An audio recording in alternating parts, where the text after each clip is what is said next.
Hey everyone, and welcome back to Men Can Be Anorexic. My name is Connor, and for this week's video, I'd like to talk about the upcoming holiday that can cause an enormous amount of stress for people who are living in the US and suffering from or recovering from anorexia. And the holiday I'm referring to is Thanksgiving. But before I say more, as always, just a quick trigger warning for anyone who is currently struggling with or recovering from anorexia, just because I might say some stuff that could be potentially upsetting or triggering. And of course, the last thing I want to do with any of this content is put anyone in a bad place. If anyone is watching from a country that is not the US, Thanksgiving is a national holiday where Americans get together with their friends and their family to share a giant meal of turkey, mashed potatoes, stuffing, gravy, and a whole bunch of other vegetables and baked goods and all that stuff.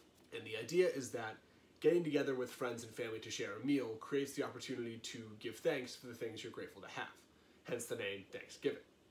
But as nice as that sentiment is, the real point of Thanksgiving is basically to eat a bunch of food. And although I have a lot more to say on the matter, and of course I would love for everyone to keep watching this video, you can probably already tell why such an occasion might be difficult for someone who is struggling with anorexia. Now, if you guys don't mind, I'm going to ask you to quickly imagine a hypothetical scenario. And in this hypothetical scenario, you are extremely insecure about your nose. And when I say extremely, I do really mean extremely. It's not like you occasionally find yourself wishing you had a slightly different nose. I mean, imagine you wake up every single day and look in the bathroom mirror and just absolutely hate the nose that you see on your face. Imagine that you expend a tremendous amount of mental energy just thinking about your nose and how desperately you want to change it. Now, keeping that in mind, imagine that practically everyone in your country celebrates a national holiday where everyone gets together with their friends and their family and spends the entire day just looking at each other's noses. I know that sounds silly, but just try to picture it. It's a whole day dedicated to the one thing that makes you more self-conscious than anything else in the world.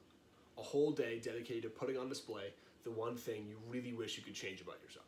I don't want to downplay the very real anxieties that I'm sure some people feel about their noses, but that's a pretty outrageous scenario, right? The idea of a national holiday dedicated to looking at other people's noses sounds pretty ridiculous. Be that as it may, that sort of nightmare holiday scenario, it very much exists for people who live in the US and struggle with anorexia.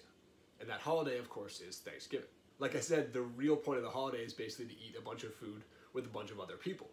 And for someone with anorexia, someone with a fear of weight gain or obsession with weight loss so intense that they obsessively restrict the amounts of food they eat, and in some cases the types of food they eat, that's a pretty terrifying prospect.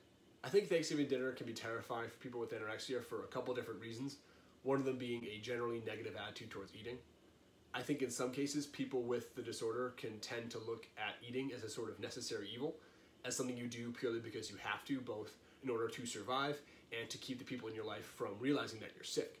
In a future video, I'd like to talk about the stretch of time in my life where I kept my shirt on at the beach, a behavior that I now realize was a pretty thinly veiled attempt to conceal the weight that I had lost.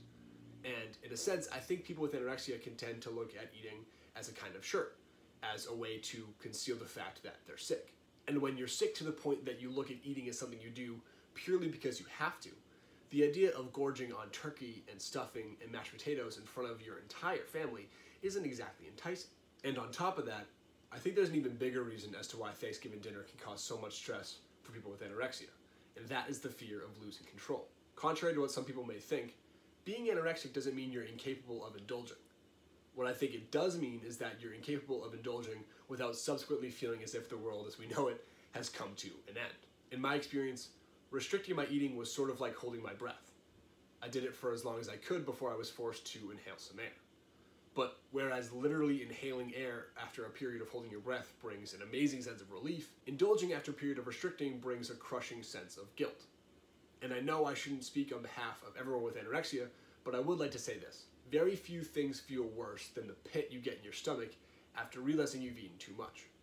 It's an absolutely awful feeling, and I think that's one of the main reasons why people who are struggling with anorexia tend to avoid social events that involve food. These events make it all too easy to lose control, and for a lot of people with the disorder, I think what they want more than anything is to avoid that feeling of guilt that comes after losing control.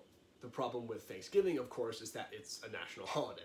And it's not so easy to get out of it in the same way that you can get out of a Super Bowl party or a night out with your friends. For a lot of American families, being present at Thanksgiving dinner is pretty much non-negotiable. And as a result, people who are struggling with anorexia will resort to different strategies to maintain control over their eating at the dinner table. Pretending not to feel well to get out of eating, using plates that are too small and filling them up with just vegetables, or using the excuse of veganism to get out of eating foods like turkey and mashed potatoes. To kind of wrap up here before I go on for too long, if someone in your life is suffering from anorexia and they're clearly restricting at the Thanksgiving dinner table, I would encourage you to refrain from calling them out or drawing attention to their behavior in front of everyone else. Just because it's already an incredibly stressful day, and I don't think tacking shame or embarrassment on top of that stress is going to do anybody any good. By all means, if you have the chance, I would encourage you to say something during a moment of privacy when you're sort of one-on-one with your loved one and you can control the environment and make them feel as safe as possible. I would never discourage anyone from intervening during a moment like that. I would just say that calling somebody out for their clearly unhealthy behavior in front of their entire family is rarely an effective strategy. And I think I'm going to leave it at that for today. As always, thank you so much for watching.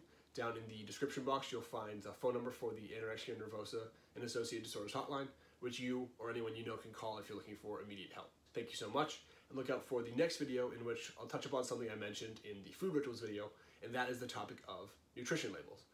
I'm going to talk about my experience with nutrition labels, how they sort of enabled and worsened my experience with anorexia, all that stuff. It's a topic that I'm incredibly passionate about, so it should be a good one. Look out for it, and as always, thank you.